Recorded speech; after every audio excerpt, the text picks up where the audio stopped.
Vien.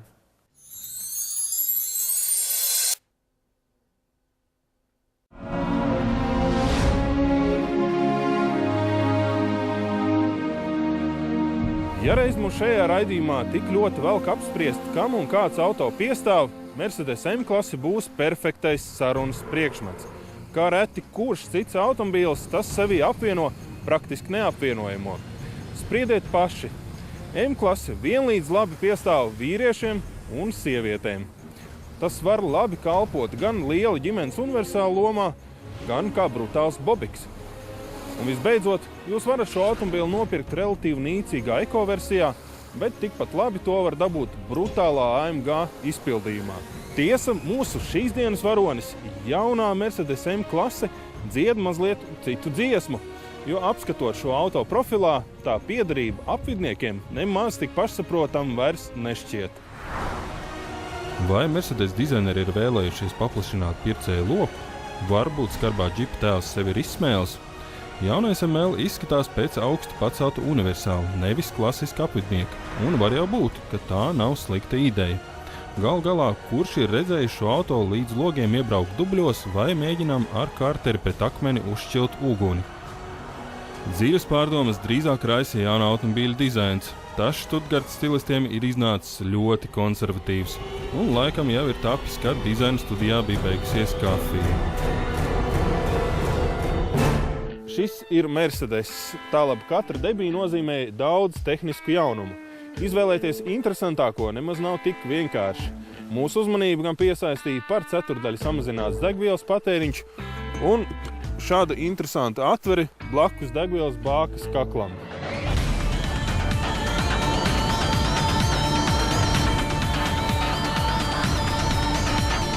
Sāciet pierast. Jaunie dīzeļi ir tik ekonomiski, ka tiem var uzstādīt mazāk tilpuma degvielas bākas, bet ietaupīto tilpumu atvēlēt urīnvielas traukam. Dieva dēļ nedomājiet, ka ML ir pārvērsts par pisuāru. Taču ik pēc 25,000 km šajā tvertnē ir jāiepilda 25 litri speciāla šķidruma. Tas palīdz attīrīt atgāzes un sasniegt strikto Euro 6 normatīvu. Pateicoties šim risinājumam, ML atkal ir legāls Rietumeiropas pilsētās, kas mazāk tīriem auto ir daļēji slēgtas. Runājot par citu tehniku, Mercedes šķiet ir centies novilkt skaidru līniju starp ikdienas vajadzībām un dažādām izklaides ekstrām. Piemēram, bāzes aprīkojumā auto nav pazemināto pārnesumu un arī standarta piekari nav regulējama augstumā. Tāds normāls pasažiera auto. Taču stuttgartieši nav aizmirsuši par tiem, kam velk uz bezceļu. Un offroad paketē ir mainām klīrens piekari, pazeminātie pārnesumi, bezceļa programmas un bloķējums centrālais diferenciāls. Vēl viena pieminēšanas vērta debija – aktīvie šķērstabilizatori, kas palīdz apvienot komfortu un precīzu vadāmību. No sudraba zvaigznes automobīļiem ir ierasts gaidīt greznību. Un M-klase jums nelieks īstenot pašas ekstravagantākās idejas. Taču mūsu uzmanību taisnību sakot piesaistīja tas, cik praktisks un ietilpīgs ir šis automobīls.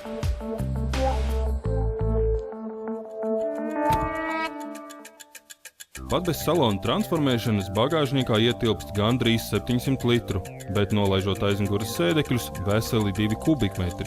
Tātad M-klases Mercedes ir par kārtu praktiskāk ģimenes auto nekā BMW X5 vai Volkswagen Touareg.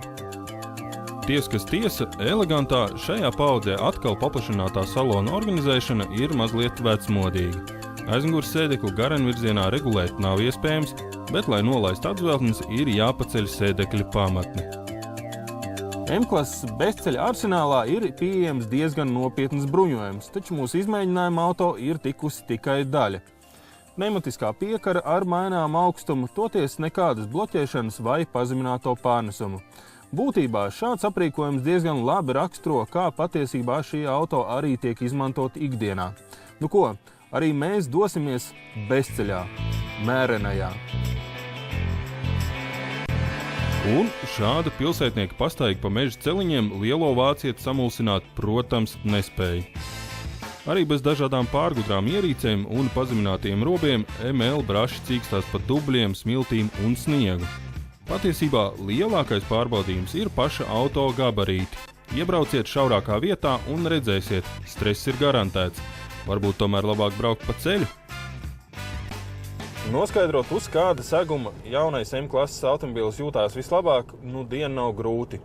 Tas pats kā klases labākais skolēns ar paceltu roku raujas uz asfalta.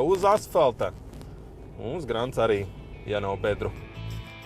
Mercedes konstruktori dienu ir krietni pūlējušies, lai ML uz ceļu uzvestos kā vieglais auto. Un ja šo apvidnieku nolaist zemāk vēl pāris centimetru, to varētu noturēt par E-klases universālu. Precīzas reakcijas uz stūri, gandrīz nekāda virsbūves svārstība. Diemžēl par šīm manierēm nāks maksāt ar gaitas īpašībām. Pat pneimopiekars komforta režīmā auto ir sportiski stingrs. Žēl gan, jo citādi ML ir komforta cietoksnis. 3 litru dīzels ar 258 zirgspēkiem un 620 Nm, 7 pakāpju automāts un lieliska skaņas izolācija ir gandrīz visspēcīga kombinācija, kas nepiespiest apvieno iespaidīgu dinamiku ar trokšņu un vibrācijas brīvu braukšanas pieredzi. Uzinstalēts grants čupas korē un pareizajā rakursā M-klases Mercedes varbūt arī izskatās pēc bezceļam veltīta monumenta. Taču patiesībā šis auto šķiet mīcīts no pavisam citiem māliem. Mūsu šodienas izmēģinājuma braucienā vispārliecinošāk tas sev parādīja kā universālis. Un mēs domājam, ka tieši tāpēc daudziem šāds auto tiešām varētu patikt.